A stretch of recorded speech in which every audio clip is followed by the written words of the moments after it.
If there are two screws in between the two planes or planks of wood, say, then it will not rotate.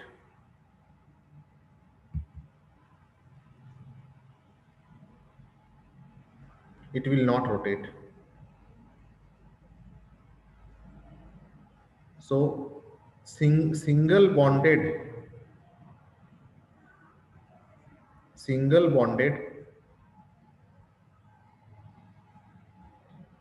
carbon atoms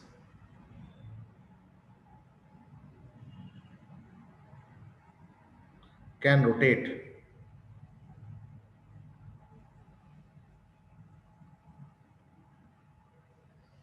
but double bonded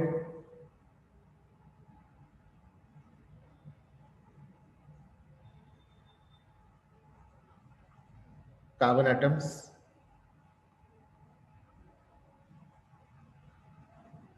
cannot rotate.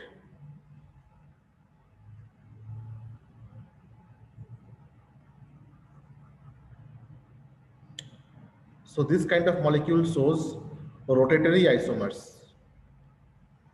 They show rotatory isomers.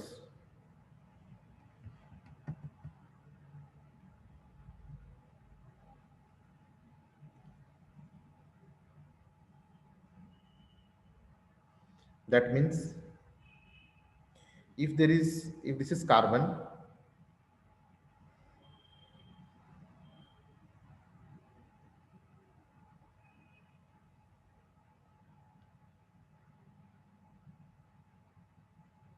if this is carbon, and if this is carbon, one hydrogen here, another hydrogen here, another hydrogen here. Similarly, if one hydrogen is here, one hydrogen is here, and one hydrogen is here. So this hydrogen is eclipsing this hydrogen is eclipsing this hydrogen, and this hydrogen is eclipsing this hydrogen. So this ये जो hydrogen है ये एक दूसरे को ढक रहा है. अगर हम इसको एक एंगल से देखेंगे तो एक दूसरे को ढक रहा है. तो इस प्रकार के कॉन्फॉर्मेशन को हम कहेंगे एक्लिप्स्ड कॉन्फॉर्मेशन.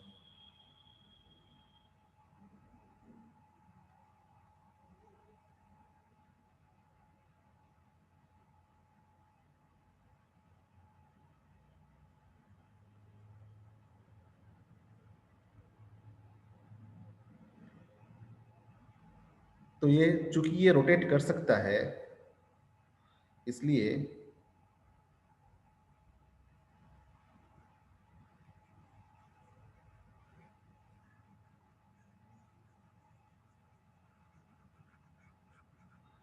ये स्टैगर्ड कन्फर्मेशन ही बना पाएगा.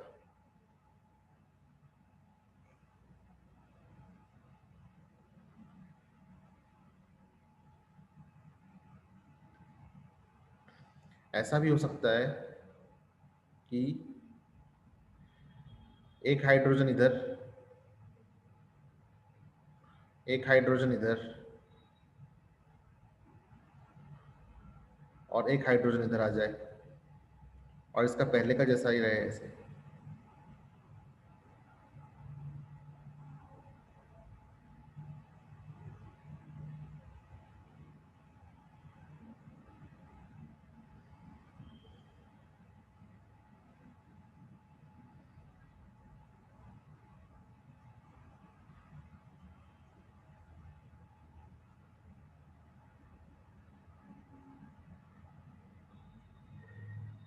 तो इन दोनों का जो डाइहेड्रल एंगल है, डाइहेड्रल एंगल मतलब अगर इस स्टिक को और इस स्टिक को हम पास पास लेके आए, ठीक है, तो इन दोनों के बीच का एंगल कितना होगा? 180 डिग्री. ठीक है, तो ये 180 डिग्री में है. तो ये इस हाइड्रोजन को अगर हम देखें और इस हाइड्रोजन को अगर हम देखें तो इसका डाइहेड्रल एंगल कैसा होगा? मतलब अगर हम दोनों को पास पास लेके आए तो 180 डिग्री होगा. तो ये एक्लिप्स्ड नहीं है. तो जो एक्लिप्स्ड नहीं होता है उसे हम कहते हैं staggered conformation, not eclipsed. It is not eclipsed, we can see it. यहां से देखेंगे तो ये हाइड्रोजन दिख जाएगा, यहां से देखेंगे तो ये हाइड्रोजन दिख जाएगा. So it is not eclipsed. So it is staggered conformation.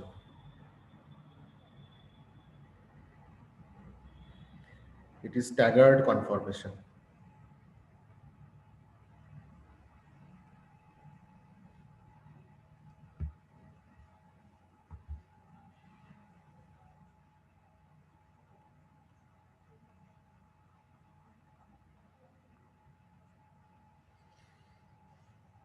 तो स्टैगर्ड का मतलब होता है नॉट एक्लिप्स्ड.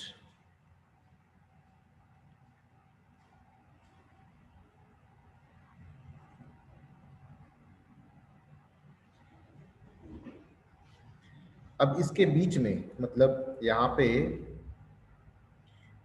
ये जो एंगल था और ये जो एंगल था ये 0 डिग्री था. दोनों को अगर हम पास पास लेके आए तो डाइहेड्रल एंगल 0 डिग्री होगा.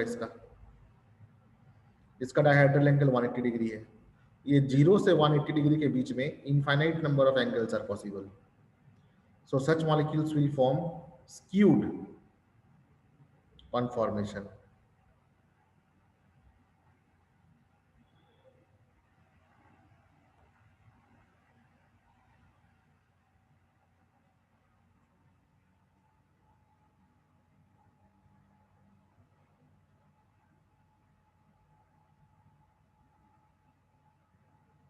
अगर कोई भी एंगल हो इसके अंदर, अब it is not necessary that it should be 60 degree or 30 degree or 20 degree or 25 degree.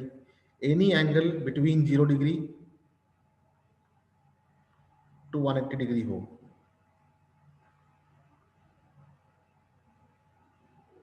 ठीक है. अगर डाइहेड्रल एंगल हो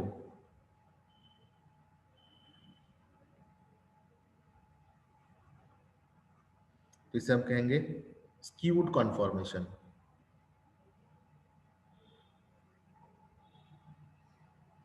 ओके. डाइहेड्रल एंगल का मतलब क्या हुआ?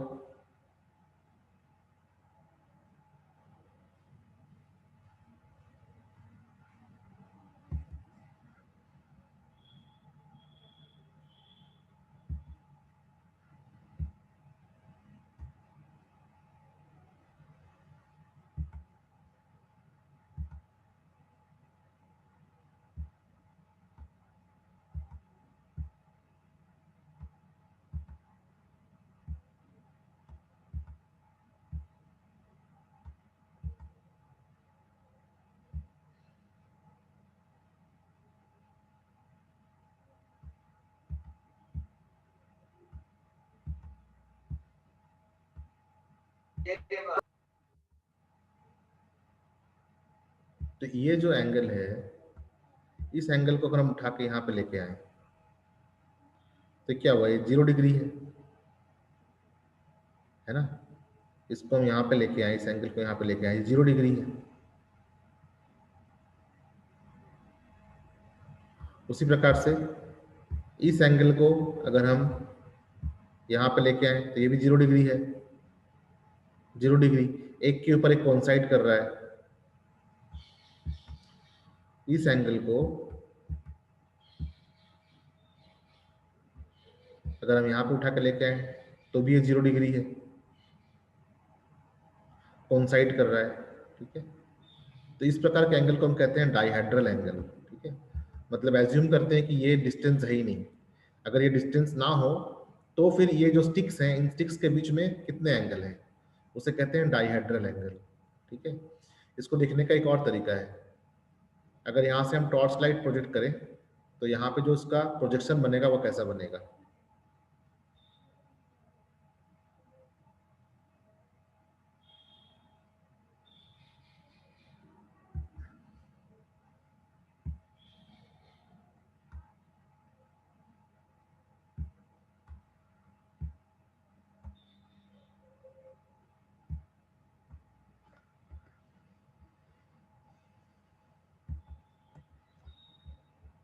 यहाँ से हम टॉर्च लाइट प्रोजेक्ट करते हैं, टॉर्च लाइट,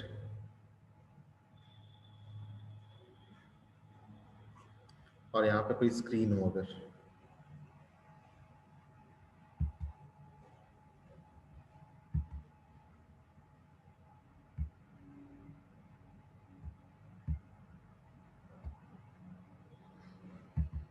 तो इसका शेडो जो गिरेगा वो कैसा गिरेगा?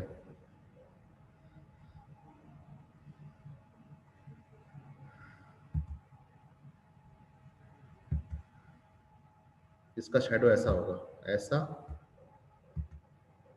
ऐसा और ऐसा, सिर्फ इतना ही शेडो होगा क्योंकि कंप्लीटली एक्लिप्स्ड है। शेडो में ये लाइन आएगा नहीं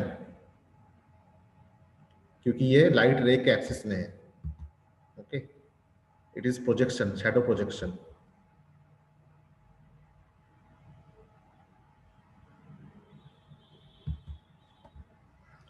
शेडो प्रोजेक्शन ऑन वॉल। अब इसी तरह से एक सिस्टम देखते हैं ऐसा,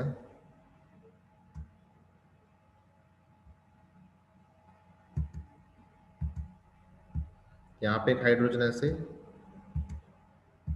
यहाँ पे एक हाइड्रोजन ऐसे और यहाँ पे एक हाइड्रोजन ऐसे।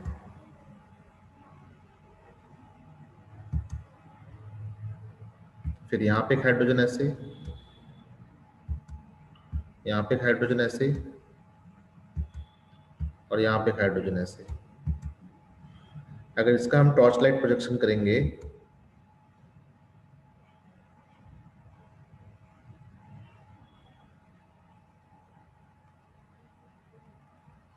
तो हर एक का शेडो बनेगा। इसका भी शेडो बनेगा, इसका भी शेडो बनेगा, इसका भी शेडो बनेगा, इसका भी शेडो बनेगा, इसका भी शेडो बनेगा, इसका भी शेडो बनेगा। तो ये एक्लिप्स्ड होगा ही नहीं। तो फिर कैसे शेडो बनेगा ये? तो एक शेडो के लिए एक प्लेन बनाते हैं।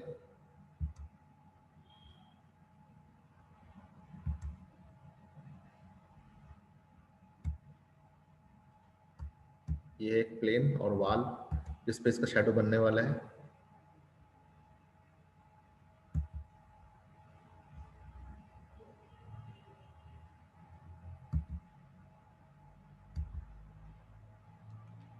तो एक तो बनेगा ऐसा,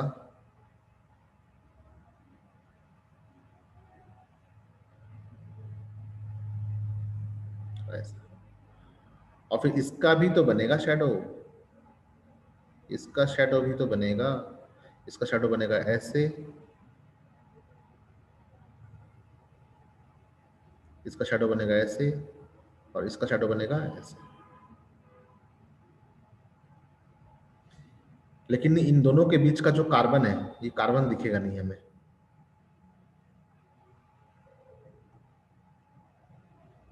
ये जो कार्बन है ये नहीं दिखेगा। तो ये था सॉ हॉर्स प्रोजेक्शन फॉर्मूला। ठीक है, इसे कहते हैं हम सॉ हॉर्स प्रोजेक्शन।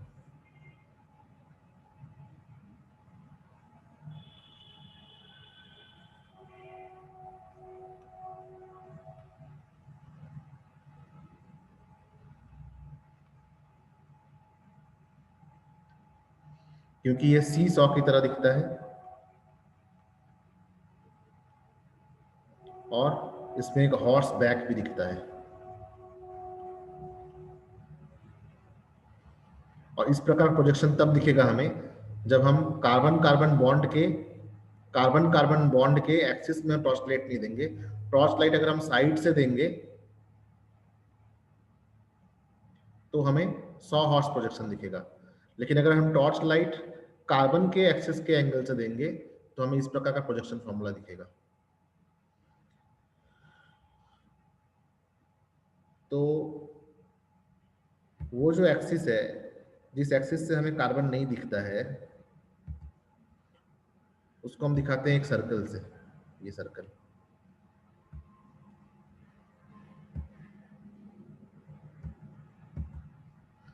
और बाकी में हम हाइड्रोजन ड्रॉ कर देते हैं। Hydrogen, hydrogen, hydrogen. अब इसके पीछे वाले को जस्ट दिखाने के लिए हल्का सा डॉट दिखा देते हैं ऐसे।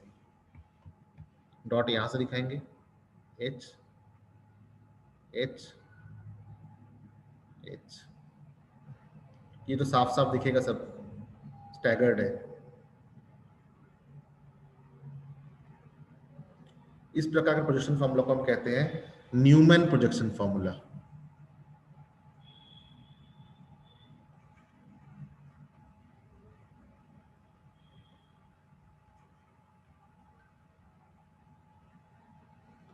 ये भी कैसा है, ये है न्यूमैन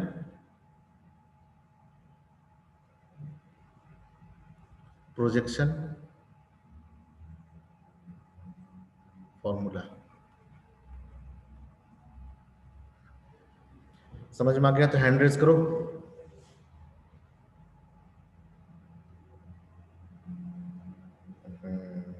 गुड। अब थोड़ा सा प्रैक्टिस करते हैं और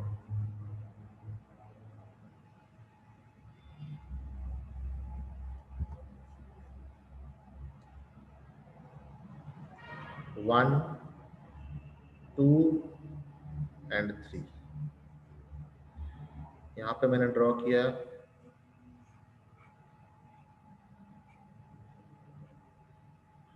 यहाँ पे मैंने ऐसा ड्रॉ किया,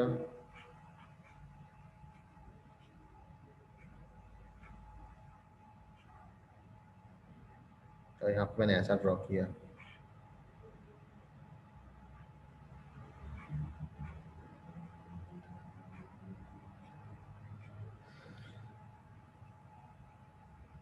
ये है CH3, ये है क्लोरीन, ये है H, ये है CH3, ये है bromine,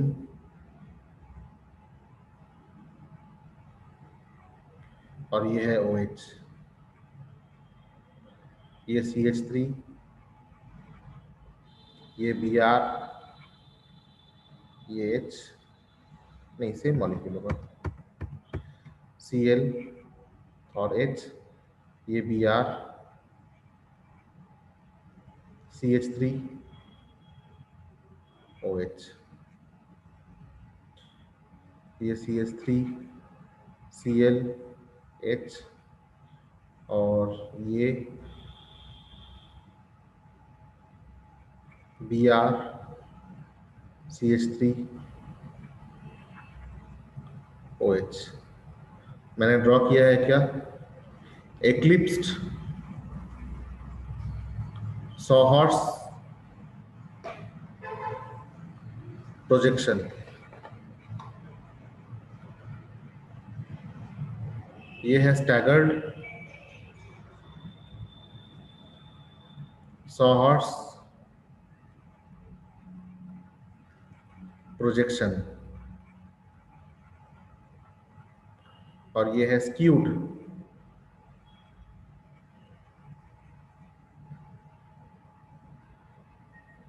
projection, skewed Sawhorse projection।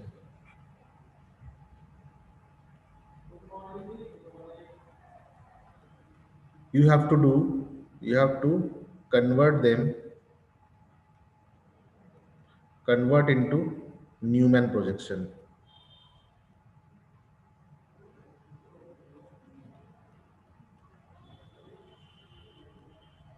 तो न्यूमैन प्रोजेक्शन बनाने के लिए हमें क्या करना पड़ेगा, ठीक है, अपने विजन का एक एक्सेस बनाना पड़ेगा कि किस विजन से हम देख रहे हैं। तो सबका हम विजन बना लेते हैं एक एक। इसका एक ऐसा विजन हो गया, इसका एक ऐसा विजन हो गया, और इसका एक ऐसा विजन का एक्सिस हो गया, axis of looking into the molecule. अब सबसे पहले हमें कौन सा दिखेगा, ये दिखेगा सामने से।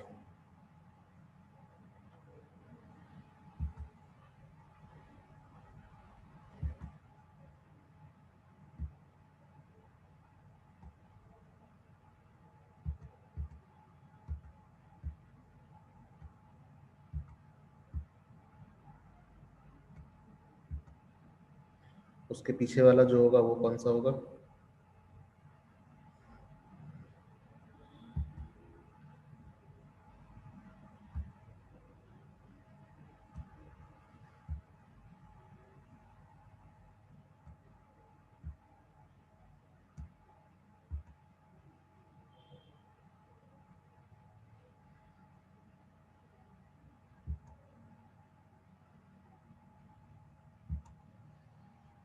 तो ये बी आर जो है यहाँ पे लिखा, ठीक इस बी आर के पीछे कौन है, इस बी आर के पीछे है सी एल, तो सी एल यहाँ लिखेंगे। ये सी एच थ्री यहाँ पे,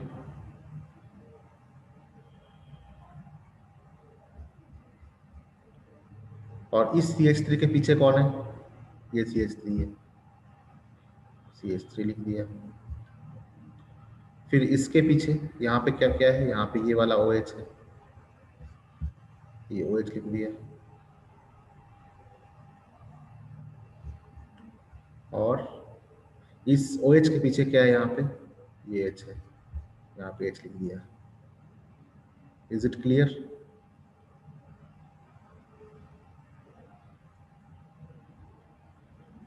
रेज हैंड।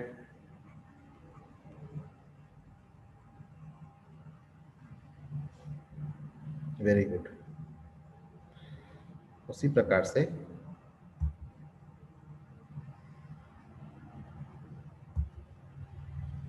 इसमें भी फ्रंट व्यू जो है वो साफ साफ बड़ा बड़ा दिखेगा हमें, ये फ्रंट व्यू।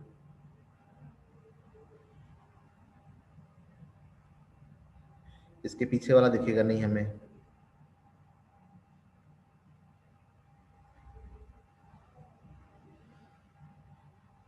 लेकिन है तो एक्लिप्स्ड।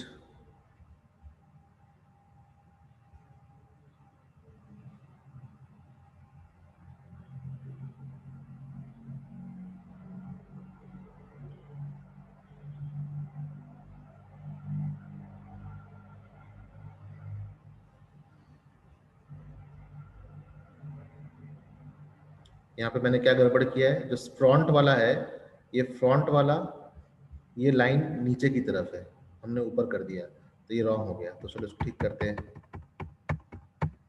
ठीक है, तो ठीक करने के लिए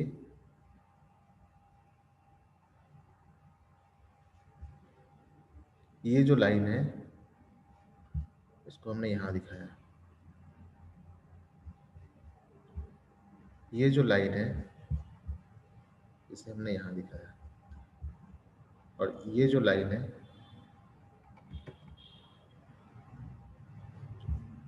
इसे हमने यहाँ दिखाया।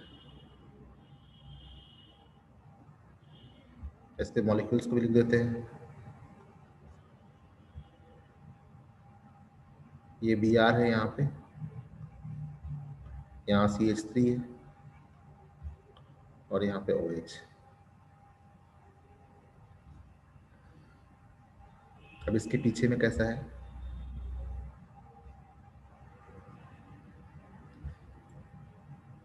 ये ऊपर,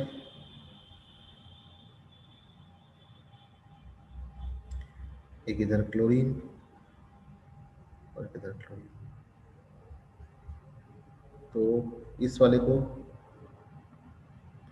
इस हाइड्रोजन को यहाँ लिख देंगे,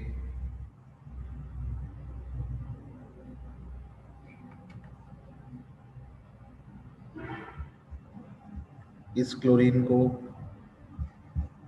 यहाँ लिख देंगे, और इस सी एच थ्री को यहाँ लिख देंगे।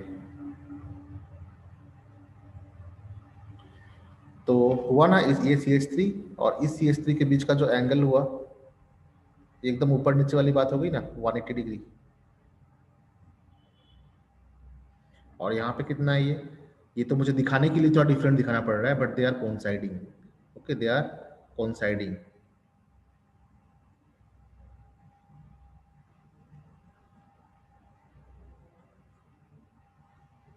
So they have 0 degree dihedral angle.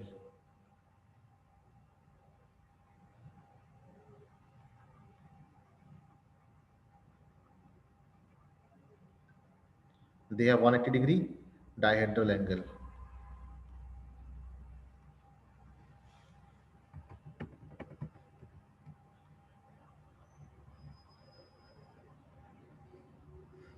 Now this one, it will become little hazy, so I'll take it this side.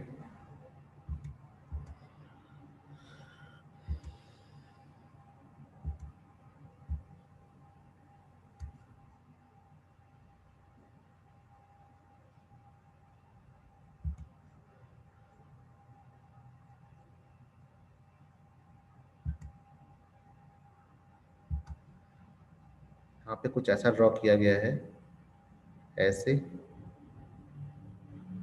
ऐसे ऐसे।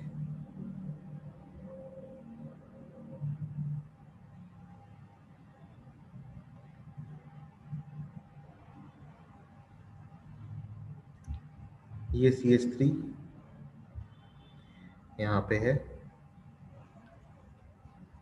ये OH यहाँ पे है, और ये Br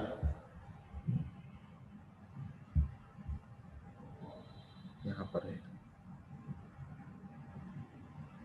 ठीक इसके पीछे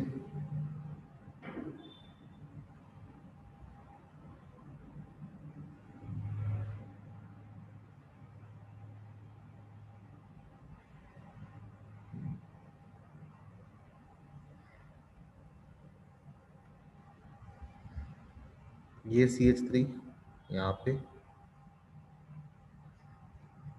ये Cl यहाँ पे, और ये H यहाँ पे। तो कितना एंगल हो गया इसके बीच का? कांट से अभी हम कह नहीं सकते, क्योंकि the dihedral angle here will be anything between more than 0 and less than 180 degree. Okay, the angle will be more than 0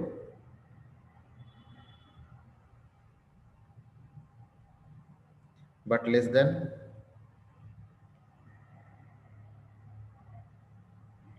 180 degree. It could be 45 degree, it could be 90 degree, it could be 30 degree, it could be 60 degree, and all these are called as skewed conformation. Okay, but these are Newman projection formula. It is Newman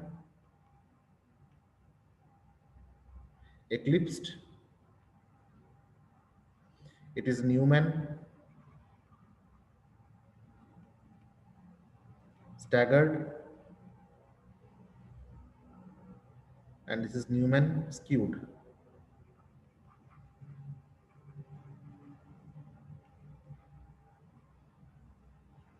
If you have understood, then raise your hand. आ गया समझ में? तो इसमें इतना ही था समझना, बस ज्यादा कुछ नहीं था। और क्या है? चलो थोड़ा बहुत रिएक्शंस है, so tomorrow we will see the reactions. Okay, reactions and aromaticity of benzene. So tomorrow reactions we will see, and then we will start hydrogen s block element, all that. Okay, that's all for today. ये syllabus खत्म हो जाएगा ना कुछ दिन में, और 10-15 दिन के अंदर खत्म हो जाएगा। फिर रिवीजन स्टार्ट करेंगे क्वेश्चन आंसर सॉल्व करके। तो जिसने भी मिस किया हो पहले क्लासेस, वो डरो मत, ठीक है? मैं सॉल्यूशन डालता रहूंगा एकदम फर्स्ट चैप्टर से। एनसीईआरटी क्वेश्चन नंबर 1 2 3 4 5 6 पे सॉल्व करके करते समझा समझा के सॉल्व करते रहेंगे, ठीक है? और फिर हमारे पास दिसंबर मिड वीक से मार्च तक का टाइम रहेगा, ठीक है, रिवाइज करने का, ठीक है? और इंटरनेट के ज़माने में तो कोई भी कहीं पे भी रहे, we will always be in contact, ठीक है? मैं सॉल्यूशंस डालता रहूँगा, ठीक है?